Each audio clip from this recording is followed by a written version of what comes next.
I'm Tim Malloy from Movie Maker, and today I'm talking with Rasool Berry about Juneteenth, Faith and Freedom, an astonishing new documentary in which he travels to Texas to learn about the legacy of American slavery and how Christianity was sometimes used to justify it. I saw this film at the Heartland International Film Festival and was blown away by how much I didn't know, not just about Juneteenth, our latest federal holiday, but about American history in general. The film's now at the Dallas Film Festival, and while I highly recommend checking it out on a big screen with lots of people, you can also watch it on YouTube by going to Juneteenth, Faith and Freedom. And now, here's Rasool Berry. I thought I knew what Juneteenth was. I found out that I was fundamentally wrong about a very basic thing, which is what the Union Army came to Galveston to do on June 19th, 1865. Can you explain what people misunderstand and what the truth is about Juneteenth? Yeah, first of all, thanks for having me. It was such a pleasure to be at Heartland. Shout out to Heartland Film Festival. They do an amazing job and just giving people an opportunity to see this film.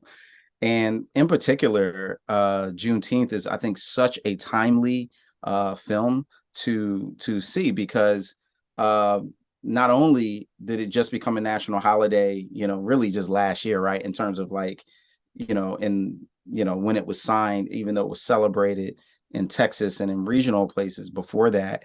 But then also because of the themes in the message still resonate with a country that is still very much trying to figure out this racial issue and the history of it. And so yes, I went back and I wanted to learn this story first and then offer that story to others. And one of the fundamental things in the film that there's this key moment where Sharon Gillens, who is a genealogist and a historian in Galveston, and she says the Union soldiers did not come to inform, they came to enforce. And then in talking with another historian who's actually written an entire book about Juneteenth myths, right? Like that's how many that there are. Offered proof that there were over 125 newspaper references to the Emancipation Proclamation in Texas, mostly mocking it. Because remember, they were in the Confederacy, they were in the rebellion. So in 1863, they're like, yeah, right. Like we're really going to give up our slaves. And so what ends up happening by the time June 19th, 1865 arrives, is that's when the Union forces are finally able to make their way to Texas and to actually enforce what was previously enacted 2 years and a half before, which was the Emancipation Proclamation. And so, yeah, and I think that's an important history nugget because it shows the tentative nature of freedom in those times, like the fact that it took that level of enforcement, and we see that story play itself out through Reconstruction and all the way to 100 years later with the Civil Rights Act. And so that theme, which now we're talking about just 50-60 years ago. And so yeah, that was a really important insight that we got to learn and that I got to learn. Everybody in America says they want to move on, but one of the reasons we can't move on is that we don't agree on even what our history is. We don't agree on what happened, and some people want to minimize the horrors of slavery. Some people want to minimize the atrocities since slavery, and this movie just lays it all out very plainly, and not in an antagonistic way, not in a gotcha way, but just these are the facts. Can we just operate from the same facts?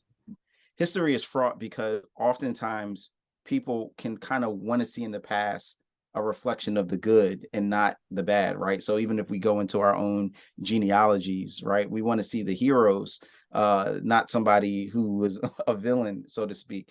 Like we wanted to get the story right and get it from the perspective of those who this day has meant so much for so long, not just over the last year, but really passed down like a family heirloom for decades. Yeah. You even talked to the woman who's known as the grandmother of Juneteenth, who helped get it passed just a couple of years ago. It was an amazing get. That was when I knew, when we got Opal Lee, that's when I knew that we had were making history, because here's a woman who's nationally recognized.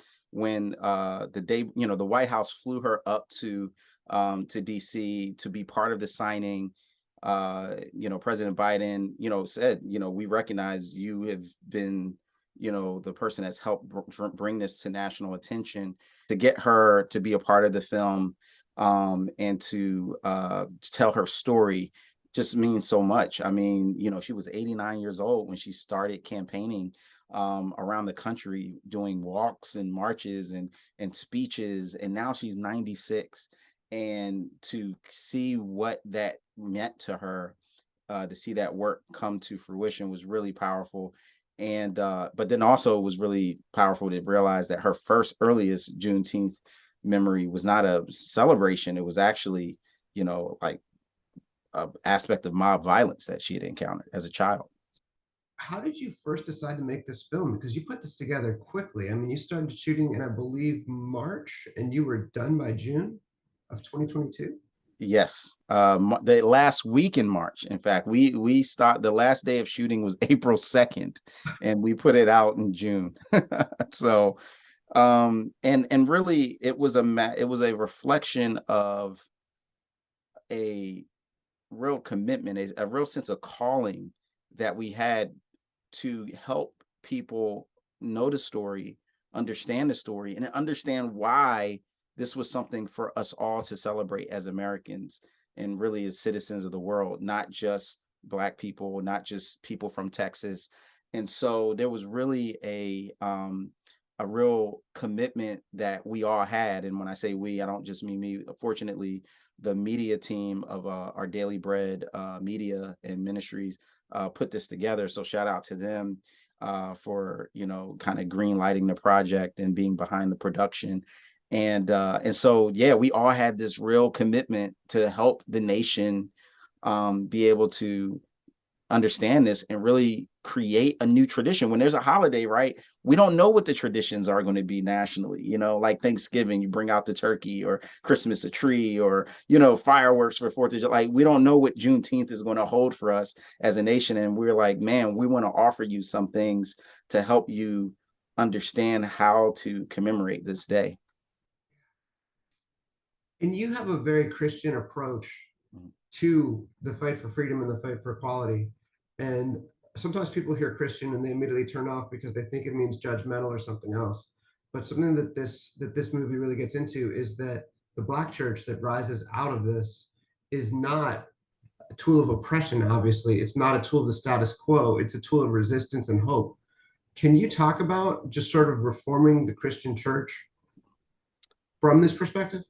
Absolutely. And I think that's such an important point, because, one of the things that, in just wanting to get the story right, that we discovered was that you really couldn't tell the story well without acknowledging the institution of the Black church. Because the very first Juneteenth celebration, they went to Reedy Chapel in Galveston. And then when we heard about the community at Freedmanstown that was established in Houston, which was essentially became this almost like this place of all these refugees from all over Texas and really the country wanting to establish their lives. And then you realize it was established by Reverend Jack Yates, who is, also establishes a church there, Antioch Baptist Church. And so it was like, okay, what's up with this connection? And even Opal Lee, right? When she started at 89, she talks about how her church encouraged her to, go on this journey and make this, this known. And so what we discovered was that there was really very two competing notions. And one of the pastors that we spoke to, Michael Waters, who's an activist, civil rights activist in Dallas, he talks about the reality that many people have used the Bible to justify all sorts of oppression against various people groups, marginalized people groups.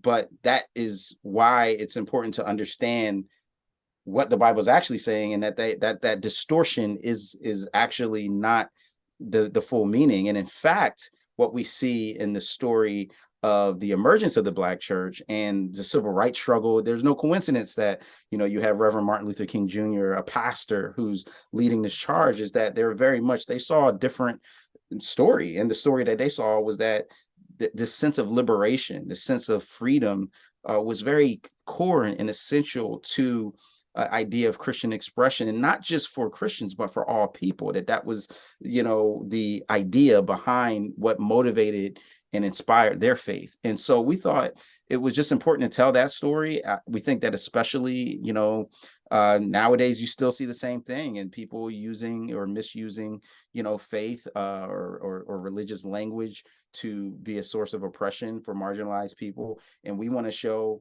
no, that's not, what these people saw in the text. And in fact, there were some very uh, distorted things people had to do in order to justify what it was that they were doing in the name of Christianity. And so, that was just a story that we found. And so we just wanted to be faithful to telling it. It's also a story that's really significant to me personally, as somebody that didn't grow up in a Christian background, but then later on, began to identify as a follower of Jesus, and looking at the teachings of Jesus and being like, wow, there's a big contrast between what I see here and what I see kind of elevated in media as kind of like church culture. Yeah, you can't read the actual words of Jesus in the Bible and come away thinking, oh, this guy is really standing by the politicians and telling No. everybody to follow the laws and whatever. He is a complete, just to use the modern terms, a complete disruptor of that Yes. system, and is absolutely on the side of those who have no one supporting them.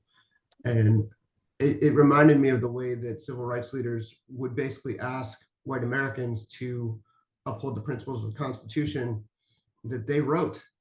Like, why don't you just, do what it says in this guidebook for your country? Why don't you give the same rights to everyone that you give to rich white landowning males? Mm. It, it's just, I love the way that you brought it all together so elegantly in this movie, and it's something that I've honestly never thought about. Mm. Well, thanks. And yeah, it was really a privilege of the team we work with. Director Yaki Smith.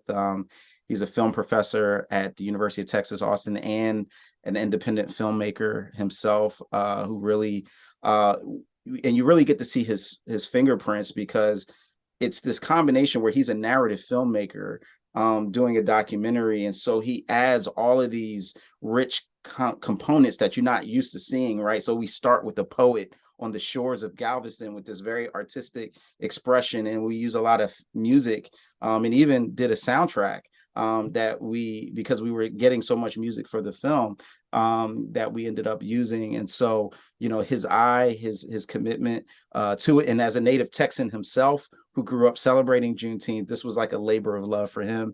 And so it was really a treat to work with him and to see his vision kind of play itself out.